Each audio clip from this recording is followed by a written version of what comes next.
Olá, gente interessante, está começando com um programa com dois entrevistadores. Marisa Morim recebe a Camila Sparvoli falando a respeito do direito da criança e do adolescente.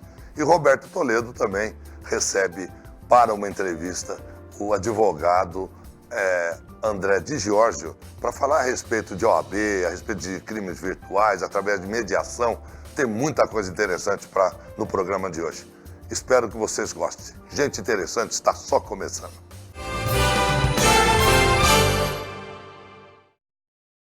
Olá, estamos começando a nossa entrevista de hoje com Camila Sparvoli. Ela é presidente do Conselho Municipal da Criança e do Adolescente, é também advogada, é chefe de gabinete da Secretaria de Assistência Social e técnica em saúde pública. Nós vamos conversar com ela sobre crianças, né, sobre o Conselho Municipal da Criança e Adolescente, mas também sobre o Conselho Municipal do Idoso, porque Rio Preto é considerado uma cidade de todas as idades, mas é também a cidade amiga do idoso. Obrigada, viu, Camila, por você aceitar o nosso convite e participar aqui do programa Gente Interessante. E eu começo a perguntar para você, qual a função do Conselho de Assistência à Criança e ao Adolescente? Ele funciona mesmo? Funciona assim. O Conselho Municipal dos Direitos da Criança e do Adolescente, ele tem como missão cumprir o que o ECA, o Estatuto da Criança e do Adolescente, coloca como direitos e garantias. Então, assim, é uma função árdua de todos os conselheiros garantir que as políticas públicas acessem as 107 mil crianças e adolescentes que nós temos em Rio Preto. Agora, vai ter um concurso, uma seleção, na verdade, agora, de novos conselheiros. As pessoas ganham para participar, para fazer parte desse conselho? Como é que é? Isso mesmo, nós estamos no meio do processo de seleção para os 10 novos conselheiros tutelares de Rio Preto, né, no biênio de 2020 a 2023. Eles recebem uma renda mensal de R$ 4.940 e nós estamos agora na fase de recurso das inscrições. Agora, não é fácil ser conselheira tutelar de crianças, jovens e adolescentes. O que mais dá trabalho? São dois conselhos, Norte e Sul, né? Isso, são 2 conselhos, 10 conselheiros, 5 em cada. Eu acredito que é um trabalho exemplar o que é feito pelos conselheiros, no sentido de que eles têm contato com as piores mazelas da nossa sociedade. Então, nós temos abusos sexuais, a gente tem pais que falecem, são N situações onde esses conselheiros, eles são a garantia de que essas crianças tenham o seu direito resguardado. Então, são eles que muitas vezes conseguem garantir um acolhimento para essas crianças, garantir um destino que seja seguro para elas. Eu gostaria só que você deixasse claro uma coisa. Quantas casas, abrigo, existem hoje em Rio Preto, que recebem crianças, adolescentes com problemas com as famílias, enfim? Sim, nós temos uma rede de serviços, né? Então, nesse leque, nós temos 6 casas, do projeto TEIA, nós temos as casas com a Só por Hoje, uma casa compartilhada com a saúde, onde a gente tem crianças com sofrimento mental e a outra jovens adolescentes, e nós temos com o CRAME também um outro projeto, que é o projeto da Família Acolhedora. Agora, Rio Preto tem também, né, um selo, que é Rio Preto, é a cidade de todas as idades. E nós temos cerca de 65 mil moradores, quase que 15% da população de idosos. E hoje nós temos um selo Cidade Amiga do Idoso. É verdade? O que está sendo feito para realmente acolher esses idosos, e especialmente, claro, os idosos mais carentes? Sim, sem dúvida. Rio Preto ele está antenado e muito preocupado com o envelhecimento da população. Então, realmente, hoje nós temos por volta de 65 mil habitantes em Rio Preto com faixa etária acima de 60 anos. E o que mais requer da gente ações e planejamentos é que até 2030, provavelmente esse número triplique. Então, com isso, já estão sendo feitas várias articulações. Rio Preto ele está à frente, tentando garantir a classificação como cidade global amiga do idoso. O Conselho Municipal do Idoso, em parceria com a CPFL, com os recursos da Destinação Solidária, está desenvolvendo um projeto junto com o ILC, onde a gente tenta fazer todo o movimento entre a sociedade civil e os órgãos públicos para que a gente tenha realmente uma cidade amigável para todas as idades. O que é aquele CAESE, que é um centro de atendimento ao idoso, é isso? Isso. Dentre as políticas, a política da saúde, ela tem um atendimento específico para o idoso que fica ali na Filadélfia Gouveia Neto. Quem que pode ir lá?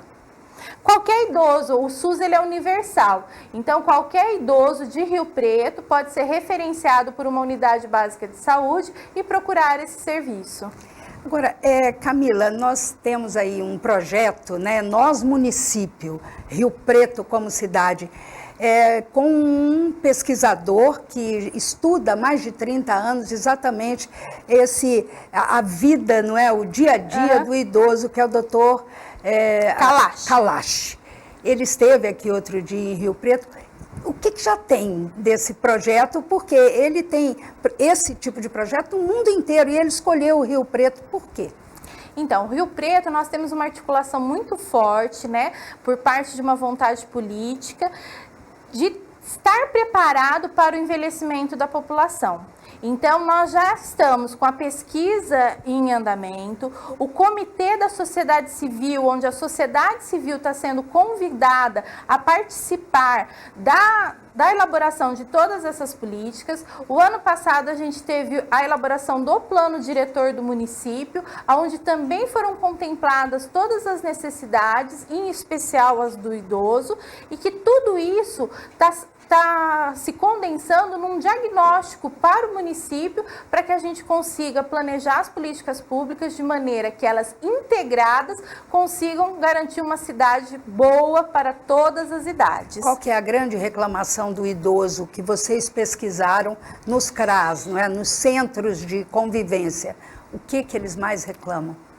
Isso também foi um trabalho muito rico que a gente teve, né? Que o ano passado a gente teve a conferência, né, do idoso, e aí nós tivemos 4 pré-conferências que foram nas ILPIs, que são os antigos asilos, né? E o que eles pedem? Eles pedem realmente que tenha esse respeito ao idoso, porque a gente tem muita violência, tanto intrafamiliar quanto fora da família. E assim, as demandas deles são as mais variadas, desde um atendimento nos serviços, né, propriamente dito, sejam eles da saúde, da assistência, como também um respeito, ou então uma cautela um pouco maior pelos nossos motoristas de ônibus, né, que eles falam que por conta dessa correria do tempo, muitas vezes eles não conseguem aguardar o idoso sentar, o idoso descer do ônibus e tudo mais. Mas esse projeto que nós estamos fazendo com o Instituto da Longevidade, do Dr. Kalash, né, a Prefeitura de Rio Preto, através do CMDI, ele prevê isso, ele prevê capacitações para os motoristas, ele prevê capacitações também para os porteiros de prédio, porque hoje em dia, o que acontece? Nós temos muitos idosos morando sozinhos e que o porteiro, ele acaba sendo o vínculo para saber se o idoso está vivo, se o idoso foi à padaria, se ele está mantendo a sua rotina normal ou não. Então, essa vinculação, essa estratégia de todos estarmos olhando para os nossos idosos é o fundamental dentro dessa política pública de um envelhecimento ativo para todas as idades. Por isso que Rio Preto foi escolhida, então, por ele? Então, Rio Preto ele participou de uma seleção, né? Então, os técnicos de Rio Preto conseguiram encaminhar esse projeto para a CPFL e a gente foi selecionado por conta disso, de já ter um conselho do idoso, já ter um fundo do idoso e, acima de tudo, eu acho que por conta desse engajamento mesmo das políticas. Uma outra coisa que eu acho que é muito importante a gente destacar é que o conselho do idoso e o conselho da criança, eles pressupõem trabalhos conjuntos. Por que isso? Porque a gente quer que a criança de hoje seja o idoso de amanhã. E respeite o idoso, né? Isso, Marisa, você tocou num outro ponto muito bacana. Então, por isso, estão sendo propostas várias ações intergeracionais. Então, são creches, né, escolas infantis que estão indo visitar os idosos que estão recolhidos nos asilos e assim também os idosos indo às creches, entre tantas outras atividades que estão sendo propostas. Aliás, outro dia eu tive a oportunidade exatamente de acompanhar crianças indo visitar os idosos lá no São Vicente de Paulo. Muito emocionante, não é? Esse encontro, eles se ajudam, não é? Muito, muito, muito. Eu acho que daí essa interatividade entre você, como presidente do Conselho, né, Municipal da Criança e do Adolescente, e o doutor Caldeira, presidente do Conselho do Idoso, trabalhando junto. Isso. Inclusive, para o segundo semestre, nós temos capacitações comuns, né, para os dois conselhos programadas, justamente para isso, para que a gente consiga ter ações que atinjam as crianças, que são os jovens de amanhã, e que garantam uma qualidade de vida boa, saudável, feliz e garantindo o mínimo das violações de direitos possíveis para os nossos idosos. Rio Preto está no caminho certo, então. Sem dúvida, um caminho árduo de planejamento, mas nós temos muitas pessoas comprometidas e eu acho que o fato de Rio Preto já ter avançado em algumas questões como as 10 regiões administrativas, com essas questões que a gente pode trabalhar em loco, naquela região, quais são as necessidades, sejam da criança, sejam do idoso, sejam da população como um todo. Isso é muito rico, porque a gente consegue realmente trazer a necessidade para o local e, com isso, trazer propostas de gestão pública para essas demandas. Camila, eu te agradeço a sua participação aqui no programa Gente Interessante. Venha mais vezes, inclusive com o doutor Antônio Caldeira, ele que é o presidente do Conselho Municipal do Idoso, não é? Ele está fazendo um curso fora, porque Rio Preto está levando exemplos, não é, também para outras cidades do Brasil. E venha para a gente falar mais sobre esse assunto que é importante. Então, em nome, né, das crianças de Rio Preto, quanto CMDCA, Conselho Municipal dos Direitos da Criança e do Adolescente, e em nome do CMDI também. Convido a todos que tenham interesse de participar dos comitês, de estarem ativos nessas políticas todas que estão sendo construídas, que vão às reuniões ordinárias e se informem nos dois conselhos. Estamos lá de portas abertas para todos que tenham interesse em prol desse coletivo. Obrigada, viu? Estamos à disposição.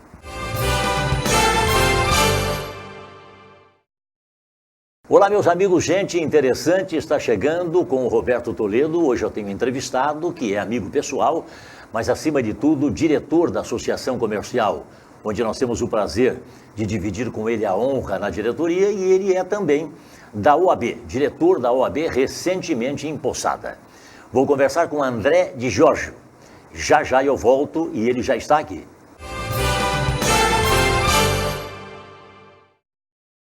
Olá, meus amigos, mais uma vez nós estamos aqui de volta no Gente Interessante, com a Marisa, com o Lelé, com o Elias, enfim, com todo mundo. O meu convidado é o André de Giorgio. Aqui está meu querido amigo, grande advogado e meu colega da Associação Comercial, onde ele cuida da Câmara de Arbitragem. Exatamente. E lá na nossa Casa do Advogado, na 22ª, lá, André, você é diretor social. Não, diretor tesoureiro, Roberto. Tesoureiro. Tesoureiro. Você que cuida do dinheiro lá. O pouco que tem sou eu que cuido. O Marcelo deve ficar muito feliz, você faz brotar dinheiro. Exatamente, essa é a brincadeira que a gente faz lá. É. Então, o André está comigo aqui, gente, nós vamos conversar sobre algumas coisas. E uma delas é exatamente para você entender o que é a Câmara de Mediação e Arbitragem, que é da Associação Comercial e que o André toca com muita propriedade. André, o que é isso, o que faz e a quem ajuda? Roberto, antes de mais nada, obrigado pelo convite, uma satisfação enorme estar aqui participando do programa.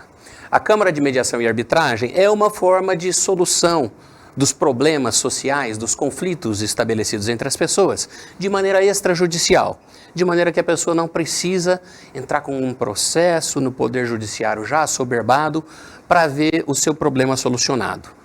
Através da Câmara de Mediação e Arbitragem, as partes que eventualmente têm um conflito, um problema, algo a ser solucionado, buscam a Câmara para, caso haja a possibilidade de uma maneira mediada, negociada, conversada entre as partes, solucionar a questão, caso não seja possível, buscando a intervenção de um árbitro que, de comum acordo, as partes vão eleger para resolver o seu problema. É só negócio? É só questão de dinheiro ou há também outras coisas que a Câmara da Associação Comercial intervém? É possível solucionar questões atinentes a direito de família, questões atinentes a contratos de natureza civil, questões comerciais, acidentes de trânsito e, mais recentemente, houve, através da ampliação da reforma trabalhista, a possibilidade de haver também arbitragem em âmbito trabalhista, desde que o trabalhador envolvido tenha um salário acima de R$11 mil. Questão de saúde. O cara foi mal atendido, está num hospital, às vezes o pessoal comete um erro, isso também pode discutir lá? Sim, como se trata de uma possibilidade de uma solução entre particulares, de direitos patrimoniais, sim, é possível se resolver ali. Questões que envolvem relacionamentos com direitos do consumidor, se tiver os chamados contratos de adesão, aí é preciso a confirmação do compromisso por parte da parte considerada hipossuficiente, a parte mais fraca, que é o consumidor. Tá. Então, nessas situações, se houver uma cláusula que leva para lá, é preciso que exista uma confirmação. Mas, amplamente, quando a gente fala de direitos passíveis de serem resolvidos perante a Câmara de Mediação e Arbitragem, a gente está falando de direitos patrimoniais disponíveis entre as partes, que elas podem negociar. Tá. Quando se fala em consumidor, não tem choque com o PROCON. Não. O PROCON é um órgão da administração, que é um órgão de tentativa de solução e que pode estabelecer multa, e a Câmara de Mediação e Arbitragem é uma forma de solução extrajudicial dos problemas que, caso através do PROCON não seja resolvida, ao invés da pessoa buscar o órgão do Poder Estatal, do Poder Judiciário, que muitas vezes está sobrecarregado, é moroso, é difícil, custoso, pesado, dentro da Câmara de Mediação e Arbitragem é possível resolver de uma forma mais informal, com mais celeridade, com confidencialidade e o processo ser resolvido de uma maneira mais satisfatória. Para quem usa, tem custo? Sim, sempre tem custo, não é um trabalho gratuito, é um trabalho que envolve a participação ou de mediadores ou de árbitros e também a administração feita pela Associação Comercial através da Câmara de Mediação e Arbitragem. Então, há custos, mas não são maiores nem mais onerosos do que os que já existem na justiça convencional, na justiça estadual. Bom, vamos falar um pouquinho da OAB. Quero mandar um abraço ao Marcelo Henrique. Aliás, já estivemos juntos em alguns embates políticos. Ele é um diplomata, eu quero, portanto, cumprimentá-lo. É um grande presidente e eu gostaria que você levasse um abraço a ele. André, perfeito. A tua atividade lá, ela é de... Tesoureiro. Tesoureiro. Você lida com dinheiro. Isso. Bom, entra dinheiro além da mensalidade? Você tem que promover, a instituição, a diretoria tem que promover alguma coisa? Agora, a diretoria que entrou recentemente, né? Eu penso que a OAB estava um pouco esquecida. A OAB deixou de lado a sua força, a sua necessidade de participar da comunidade. E eu falava isso para o Marcelo, falei para você, André. E agora vocês estão ativos, vocês estão participando de um punhado de coisas. Exatamente. Vocês promovem eventos? Sim, Roberto. Muito além de cuidar do dinheiro da OAB, a nossa nova diretoria está buscando, acima de tudo, resgatar o valor da profissão da advocacia, os cuidados que a gente precisa ter na lida diária com os problemas da sociedade e o que aconteceu no passado de muita brincadeira, muita piada, muita chacota com o advogado, como se advogado fosse algo negativo para a sociedade, como se fosse um verme se aproveitando de um doente terminal. Muito ao contrário disso, a advocacia é essencial à administração da justiça no país. Sem os advogados, não haveria justiça. E é esse o resgate que nós estamos tentando fazer. Depois de vários presidentes muito bons que a OAB já teve, tanto a doutora Suzana Quintana, o doutor Odinei, o último presidente antes do Marcelo, o doutor Milton Mello, todos vêm trabalhando num sentido de resgate dos valores da profissão. Mas a nossa marca, que a gente quer deixar na nossa gestão, por uma iniciativa do Marcelo e a característica dele, é exatamente esse envolvimento com os advogados e a retomada da atividade da OAB perante a comunidade. Então, hoje são mais de 1.000 advogados que estão inscritos nas diversas comissões temáticas que a gente tem. E sim, a gente realiza eventos sociais. No último sábado nós tivemos a festa junina da OAB, com mais de 600 pessoas presentes, com um trabalho excelente, o envolvimento de todas as comissões. E a gente ainda esse ano pretende realizar o jantar do advogado no mês de agosto, valorizando a nossa profissão e fazendo um evento realmente que tenha o garbo, a qualidade que a advocacia merece. E ao final do ano pretendemos fazer um congresso de 2 dias, Congresso Regional da Justiça, para fazer o fechamento do ano de 2019 e marcar o início da nossa gestão. Eu vou fazer uma pergunta para você, André, mas não tem importância se você não souber, porque Claro. eu vou pedir número. Sim. Né? Você lembra o ano, quantos anos tem a OAB em Rio Preto? São... Porque se não me falha a memória, num evento que nós tivemos e que eu apresentei, a Associação Comercial e a OAB parece que estavam batendo ali na mesma casa dos 90 anos, uma coisa assim. Não quero dizer aqui, né? Apenas aqui, mas a OAB como um todo. Eu não tenho essa... eu não tenho a segurança para te dar essa resposta. Entretanto, o que eu posso te dizer é que a Casa do Advogado, aqui em São José do Rio Preto, à época construída e fundada pelo Dr. José Frois Filho, foi inaugurada em 1976, ano do meu nascimento. Sim. Então, a Casa do Advogado em São José do Rio Preto tem a mesma idade que eu tenho, que são 43 anos. Vão festejar no mesmo dia. Olha, André, eu quero entrar num assunto. Aliás, é o seguinte, a OAB está me chamando a atenção no fato de conclamar para si e chegar a ir em outras instituições.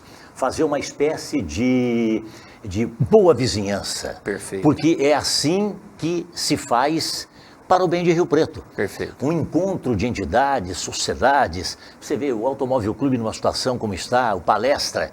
Se nós tivéssemos um congraçamento e um ajudando o outro, talvez isso não aconteceria, pelo fato de que quem cometeu o delito, quem errou, não vai pagar nada. Perfeito. E poderia ter tido a ajuda de entidades mais amplas, mais capazes, né, de dirigir. Exatamente, André, Roberto. eu quero terminar o assunto com você com um fato que é atualíssimo. Primeiro eu quero perguntar para você o que é LGPD, que você traduza isso para as pessoas que estão nos assistindo. Roberto, LGPD é a Lei Geral de Proteção de Dados, uma lei que foi instituída no Brasil o ano passado e que entrará em vigor em meados de julho do ano que vem, e que trata a respeito das informações que trafegam pela rede, pela internet, pelo mundo digital, de maneira que o objetivo dessa legislação é dar segurança para as pessoas de que as informações que existem dela em meio digital, seja comercial, redes sociais, em qualquer tipo de instituição pública ou privada, sejam de seu conhecimento, ela tenha acesso a isso e possa ter explicações a respeito dessas informações. Mas quem entra na vida dos outros, e isso é preciso ter muito cuidado quando a gente entra nas redes sociais, quem entra na vida do outro, quem consegue descobrir, abrir o caminho para entrar na seara que não é dele, ele tem punição? Sim, isso. Há uma lei para isso. Sim. Inclusive há repercussões criminais para isso, esse tipo de invasão. Hoje em dia é possível até haver responsabilização civil do ponto de vista de indenização. E a LGPD pretende regulamentar essa situação para que não se faça um mau uso dessas informações. Há muito pouco tempo atrás houve um escândalo de nível internacional a respeito do vazamento de dados dos usuários do Facebook. E a muito custo, os donos do Facebook admitiram essa situação e foram severamente punidos por isso do ponto de vista financeiro. Então, essa lei que foi instituída agora no Brasil, ela veio para trazer o Brasil para um patamar de igualdade com o que já existia nos países europeus e nos Estados Unidos. O André, rapidinho, porque nós já estamos no tempo. O caso do Neymar com a Nájila e o caso agora do Greenwood com o Moro é passivo do quê?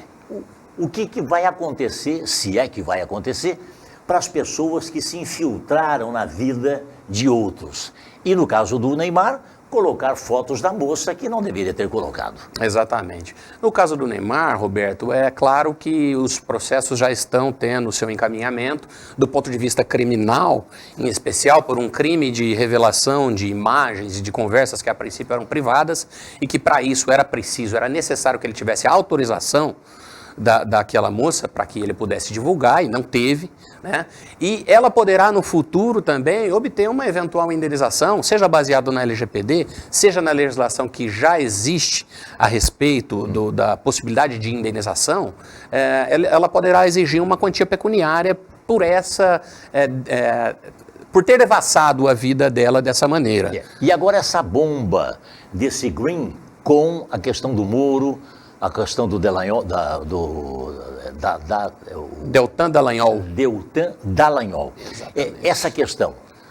Roberto, indiferentemente ao fato de ser real ou não as conversas que ali tem e da repercussão disso para efeito de processos, seguramente a invasão desses dados mediante fraude, porque não tem forma de se obter essas conversas que são particulares também, se não fraudando um sistema de informática. Então, isso gera uma origem ilícita para aquelas informações. Teoricamente, elas não poderiam ser usadas. Agora, o fato é que revela uma certa relação, entre aspas, promíscua entre poderes que não poderiam se envolver, que seria o Poder Judiciário e o Ministério Público, e cada um tem sua função. Então, vamos deixar de lado o mérito dessa situação e observar só a invasão.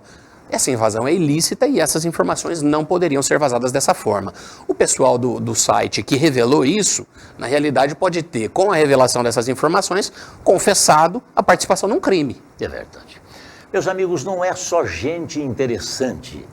Aqui nós fazemos também um programa interessante com assuntos interessantes. André, muito obrigado por ter vindo.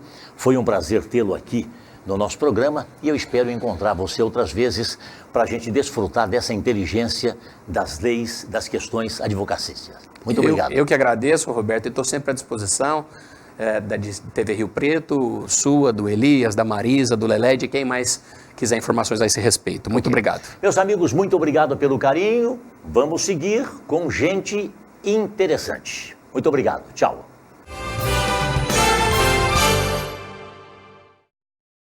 Bem, é o que temos para hoje. Tenho certeza que também foi um programa sensacional. Os assuntos cada vez mais interessantes. Por isso, aqui só juntamos gente interessante. Aproveito para pedir a sua opinião. Envie sugestões, comentários para o nosso programa que nós vamos providenciar e tenho certeza que você vai ficar mais feliz ainda. Agradeço também a sua audiência. Até o próximo programa.